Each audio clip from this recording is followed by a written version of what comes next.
Hello everybody and welcome to धन।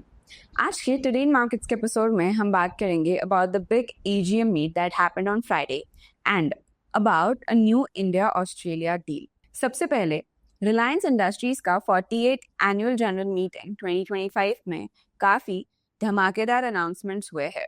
मुकेश अंबानी जी ने जियो के आईपीओ का टाइमलाइन बताया है, एआई पे बड़ा पिवट अनाउंस किया है और सस्टेनेबल एनर्जी के कमिटमेंट्स दोबारा रिपीट किए हैं।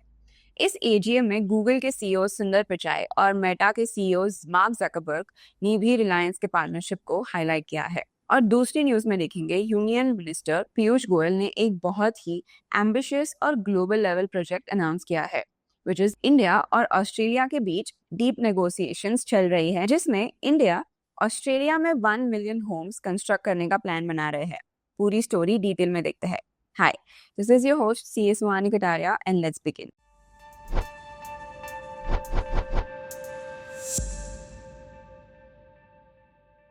सबसे पहले तो रिलायंस इंडस्ट्रीज के एजीएम की हाइलाइट्स देखते हैं। पहले जियो का आईपीओ और फ्यूचर विजन। मुकेश अंबानी जी ने कंफर्म किया है कि जियो अपना आईपीओ फाइल करने की तैयारी कर रहा है और टारगेट है कि फर्स्ट हाफ ऑफ 2026 तक लिस्टिंग हो जाएगी। ये आईपीओ इंडिया का सबसे बड़ा आईपीओ होगा और स्पेकुलेशन है कि 10% स्टेक सेल होगा। अंबानी जी ने कहा है कि जियो अपने ग्लोबल पीयर्स जैसे ही वैल्यू क्रिएट करेगा और इन्वेस्टर्स के लिए एक अट्रैक्टिव अपॉर्चुनिटी होगा। अब जियो के 5 फ्यूचर प्रॉमिसेस क्या है? हर इंडियन को कनेक्ट करना। ऑलरेडी 500 मिलियन प्लस कस्टमर्स है और जियो एयर फाइबर वर्ल्ड का सबसे बड़ा फिक्स्ड वायरलेस प्रोवाइडर बन गया है।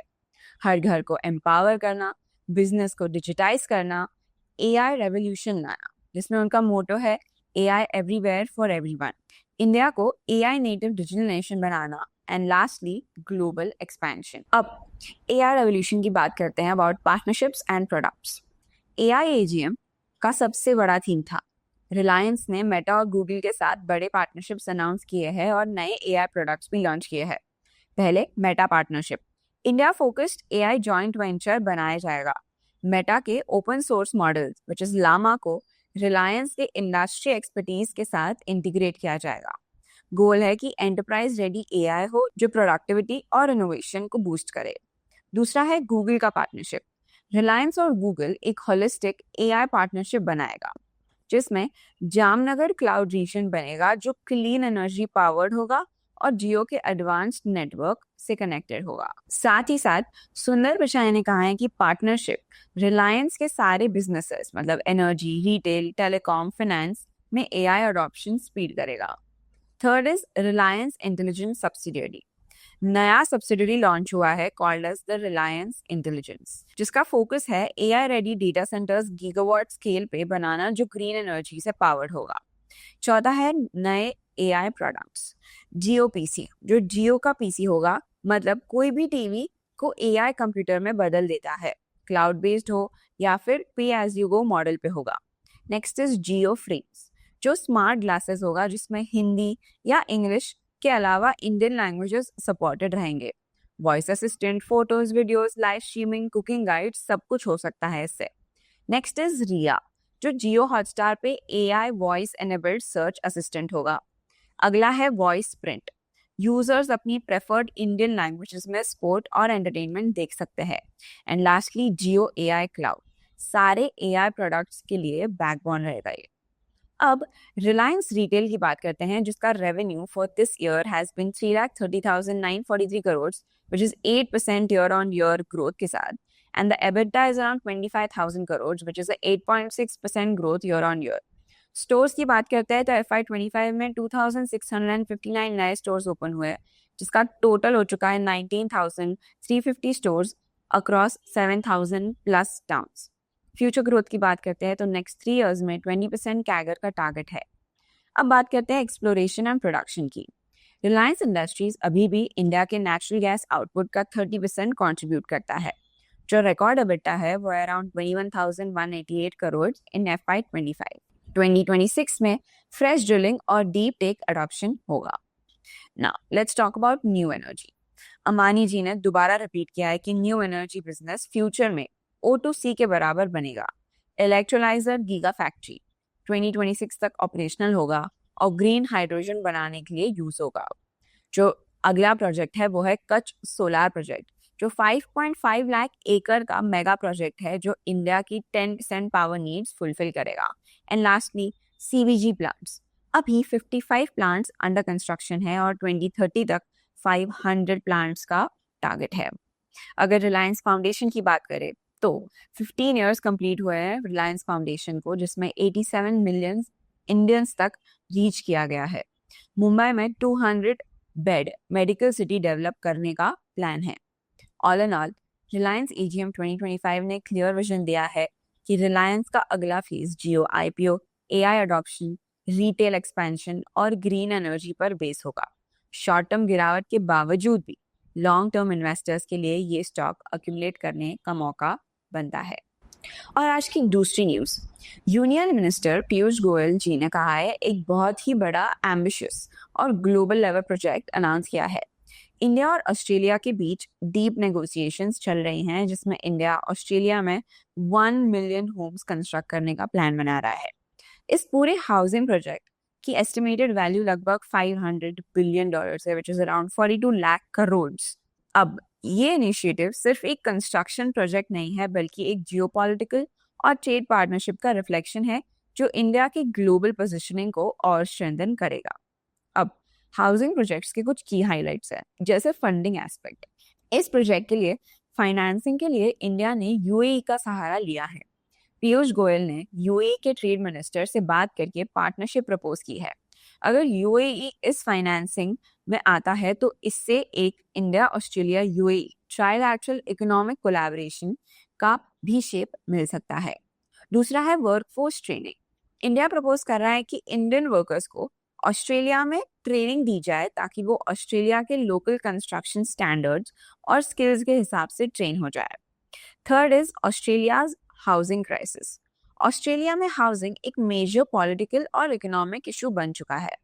जो डिमांड और सप्लाई का गैप है, हाई प्रॉपर्टी प्राइसेस है और अफोर्डेबिलिटी क्राइसिस की वजह से ये एक नेशनल इलेक्शंस का भी बहुत बड़ा मुद्दा है। इस कॉन्टेक्स्ट में इंडिया का हाउसिंग कंस्ट्रक्शन प्रोजेक्ट एक स्ट्रेटेजिक सोल्यूशन लग रहा है जो ऑस्ट्रेलिया की प्रॉब्लम को एड्रेस करने के साथ साथ इंडिया के लिए एक इकोनॉमिक अपॉर्चुनिटी क्रिएट करेगा। But the details are still not clear. Goyal ji ने अभी तक कोई एग्जैक्ट प्रोजेक्ट लोकेशन, कैनबेरा की फाइनेंशियल कमिटमेंट्स या फिर इंडिया की स्पेसिफिक रोल क्लैरिटी रिवील की नहीं है, लेकिन उन्होंने एम्फोसाइज किया है कि दुनिया भर के देश इंडिया से ऐसी ही अपॉर्चुनिटीज एक्सपेक्ट कर रहे हैं और इंडिया को इन्हें सीज करना चाहिए। The last angle is of trade and geopolitical angle. Housing project के अलावा इंडिया एक्टिवली मल्टीपल एफटीएज मतलब फ्री ट्रेड एग्रीमेंट्स और ग्लोबल ट्रेड पार्टनरशिप परस्यू कर रहा है। जैसे इंडिया ऑस्ट्रेलिया एफटीए है, दोनों देश already free trade agreement talks में एंगेज्ड है। हाउसिंग प्रोजेक्ट्स के थ्रू दोनों देशों के रिलेशंस और ज्यादा डीपन हो सकते हैं। अगला जो है वो है US tariffs and Australia support. US ने रिसेंटली इंडिया पर 50% टैरिफ इम्पोज किया है, mainly because of the Russian oil imports and geopolitical reasons as linked. इसके बाद ऑस्ट्रेलिया ओपनली इंडिया के साथ खड़ा रहा है और गोयल जी ने क्लियरली क्लैरिफाई किया है इंडिया इससे अनडेटर्ड रहेगा। इंडिया का टारगेट है कि FY25 में एक्सपोर्ट्स $825 बिलियन क्रॉस करेंगे, चाहे यूएस टैरिफ्स का इम्पैक्ट हो या ना हो। The other ongoing trade negotiation with other countries are, पहले तो ओमान जिसके साथ अग्रीमेंट है विद इन 2 वीक्स फाइनलाइज होने वाली है। उसके बाद है न्यूजीलैंड जो 2 मंथ्स में FTA साइन करने का टारगेट रखते हैं। अगला है EU which is European union. $17 trillion block के साथ अग्रीमेंट इस साल एंड तक या उससे पहले कंक्लूड होने की पॉसिबिलिटी है। Commerce secretary Sunil Bhardwaj Brussels जाने वाले हैं और EU ट्रेड रेपुटेशन इंडिया आएगा नेक्स्ट मंथ और सितंबर में एक मिनिस्ट्रियल लेवल मीटिंग की प्लान है। कतार के साथ गोयल जी का विजिट प्लान्ड है जिसके रेफरेंसेस फाइनल होंगे। South America which includes Chile and Peru, दोनों कंट्रीज फास्ट ट्रैक एंगेजमेंट के लिए काम कर रहे हैं। And South Africa and eastern Europe में ट्रेड पैक्ट इंटरेस्टेड है और नेगोशिएशंस चल रहे हैं। All in all, if you look at the bigger picture, ये पूरा डेवलपमेंट एक मल्टी लेयर्ड इकोनॉमिक स्ट्रैटेजी को दिखाता है। इंडिया अपनी पूरी स्किल्ड फोर्स को ग्लोबल लेवल पर एक्सपोर्ट करने की अपॉर्चुनिटीज क्रिएट कर रहा है। हाउसिंग प्रोजेक्ट्स के जरिए इंडिया कंस्ट्रक्शन और इंफ्रास्ट्रक्चर डोमेन में अपना ग्लोबल फुटप्रिंट एस्टैब्लिश करेगा। साथ ही साथ पैरेलली एफटीएज और ट्रेड पैक्ट्स के थ्रू इंडिया अपने एक्सपोर्ट्स के लिए नए मार्केट सिक्योर कर रहे हैं ताकि यूएस टैरिफ्स का इम्पैक्ट न्यूट्रलाइज हो। और अगर ये $500 बिलियन हाउसिंग प्रोजेक्ट फाइनलाइज होता है तो ये इंडिया के एक्सटर्नल ट्रेड और सर्विसेज एक्सपोर्ट स्टोरी में एक लैंडमार्क मोमेंट होगा। अब चलते हैं न्यूज़ फ्लैश सेक्शन की ओर, जो आपको स्कैनिक्स के न्यूज़ टैब के अंदर न्यूज़ फ्लैश सेक्शन मिलेगा। जैसे Paislo Digital plans NCD's private placement on September 4th. Paislo Digital has announced plans to raise funds through private placements of NCDs, which is non-convertible debentures, scheduled for September 4th. The company will use this debt instrument to secure capital from select investors. उसके बाद हम देख सकते हैं BSE and NSE file 5.36 lakh each for independent director non-compliance to bail. Bharat Heavy Electrical Limited receives fine of 5,36,900 each from BSE and NSE for failing to maintain the required composition of independent directors on board. The exchanges impose the penalty for non-compliance with SEBI regulations as BAIL's independent directors comprised less than 50% of board's actual strength for the quarter ending June 25. BAIL stated that the state-owned company, all directors, including independent directors, are appointed by the central government, and the company regularly consults with the government for such appointments. And they plan to seek a waiver of fines imposed by the stock exchanges. तो ऐसे ही quick news के update के लिए आप भी हमारे product और ज़्यादा एक्सप्लोर कर सकते हो। अब चलते हैं इनसाइट्स टैब पे और देखते हैं आज का हीट मैप। हम देख सकते हैं कि आज काफ़ी अच्छी रिकवरी हुई है मार्केट में, and we can see that the heat map is entirely green. Let's look at the top gainers for today. हम देख सकते हैं that Mahindra and Mahindra is up by 3.62%, Tata Motors is up by 3.16%, Bajaj auto is up by 3.89%, Eicher Motors is up by 2.9%, Hero MotoCorp is up by 3.07%, Trent is up by 2.87%, Adani Ports is up by 1.7%, Eternal is up by 2.28%, ONGC is up by 2.14%. So these have been the top gainers for today. Top losers की बात करें तो Sun Pharmaceuticals is down by 1.96% and ITC is down by 0.95%. So these have been the losers for today. अगर FIDI data की बात करते हैं, as of 29th August 2025, FI ने फिर से सेलिंग की of 8,312 crores, whereas DI ने बाइंग की of 11,487 crores. अब चलते हैं NTF Insights पे। As of 28th August 2025, the industry MTF book stands at 94,268, जिसमें 5,690 crore positions ऐड हुए हैं, 4,979 crore positions liquidate हुए। So the net book addition is of 710 crores. अगर आज के टॉप डिलीवरीज की बात करें तो आज के टॉप 5 डिलीवरीज है Axis bank, power grid corporation of India, ITC, tech Mahindra and ICICI bank, which range from 78% to 74%. अब चलते हैं धन के होम पेज पे, जहाँ पे कि इंडाइसेस एंड कमोडिटीज वाला सेक्शन होता है। तो एज ऑफ 2 सितंबर 2025 निफ्टी का वीकली एक्सपायरी है, बिकॉज जैसे हमने देखा था लास्ट वीक में ही that the expiries for NSE are now going to expire on Tuesdays and BSE की सारी expiries होंगी expire on Thursdays.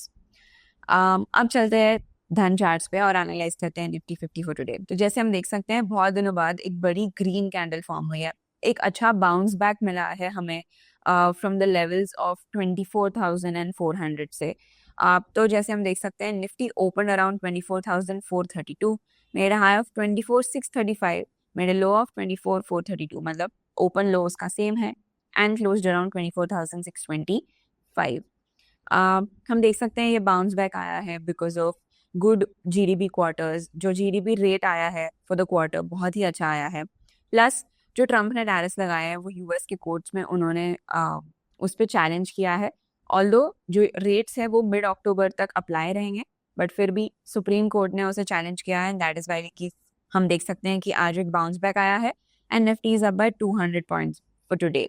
वो अभी भी उसके 50 और 20 EMA के नीचे है, but still there is the recovery in the market. अगर सेंसेक्स की बात करते हैं तो Sensex is also up by 554 points today. Sensex opened around 79,829, made a high of 80,406, made a low of 79,818 and closed around 80,364. वो भी उसके 20 EMA और 50 EMA के नीचे ही है और उसका RSI भी अराउंड 43। अगर इंडाइसेस में बात करते हैं आज के टॉप गेनर्स और लूजर्स की, तो जैसे हमने आज के हीट मैप में भी देखा कि आज का जो टॉप गेनर्स था वो था Tata Motors, Eicher Motors, Bajaj auto, because auto sector ने आज बहुत ही अच्छा रैली दिखाया है। Auto sector is up bye 2.8%। उसके बाद Nifty mid cap is up bye 2.13%, Nifty IT is up bye 1.59%, Nifty CPSE is up by 1.4%, and Nifty commodities also up by 1.42%. So these have been the top gainers in the indices. आज सिर्फ एक ही loser है, which is Nifty Pharma, which is down by 0.12%. So that's it for today. I'll see you tomorrow. तो आपको क्या लगता है, क्या इंडिया और ऑस्ट्रेलिया की डील सक्सेसफुल होगी, और होगी तो कितना ज़्यादा फायदा होगा? Tell us in the comments below. Till then, like, share and subscribe, and stay curious and stay updated. Investments in the securities market are subject to market risk. Read all the related documents carefully before investing.